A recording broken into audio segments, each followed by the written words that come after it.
Welcome to my channel চাকরির সন্ধানে। চাকরির সন্ধানের তরফ থেকে সকলকে স্বাগত জানাই। সকল বেকার চাকরি প্রার্থীদের জন্য আবারও একটি বিরাট বড় চাকরির আপডেট নিয়ে আমি চলে এলাম চাকরির সন্ধানে। এবারে রাজ্যের সমবায় ব্যাংকে কর্মী নিয়োগ করা হচ্ছে। অনেকগুলি শূন্যপদে নিয়োগ করা হবে। যে কোনো ভারতীয় নাগরিক অর্থাৎ পশ্চিমবঙ্গের যে কোনো জেলার প্রার্থীরা আবেদন করতে পারবেন। এই ভিডিওটিতে ডিটেলসে সব কিছু বলে দেবো, কেউ কিন্তু স্কিপ করবেন না। চলুন ডিটেলসে দেখে নেওয়া যাক। এখন পদের নাম আছে ক্লারিক্যাল ক্যাডার। 50টি শূন্যপদ আছে। যে কোনো স্বীকৃত বিশ্ববিদ্যালয় থেকে ন্যূনতম স্নাতক পাস সহ ডিপ্লোমা ইন কম্পিউটার অ্যাপ্লিকেশন অথবা ডিপ্লোমা ইন ইনফরমেশন টেকনোলজি বিষয়ের নির্দিষ্ট কোর্সের সার্টিফিকেট থাকা চাকরি প্রার্থীরা আবেদন করতে পারবেন। মাসিক বেতন প্রচুর টাকা দেওয়া হবে, 38,513 টাকা করে।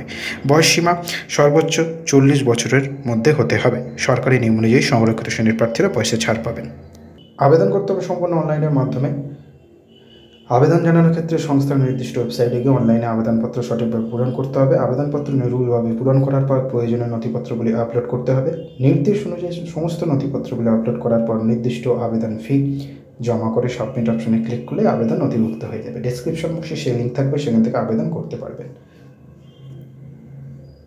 আবেদন ফি সকলেই জানেন, তপশিলি জাতি উপজাতিভুক্ত চাকরি প্রার্থীদের প্রসেসিং ফি হিসেবে শুধুমাত্র 250 টাকা। অন্যান্য চাকরি প্রার্থীদের আবেদন ফি 400 টাকা এবং প্রসেসিং ফি 250 টাকা, সব মিলিয়ে 650 টাকা।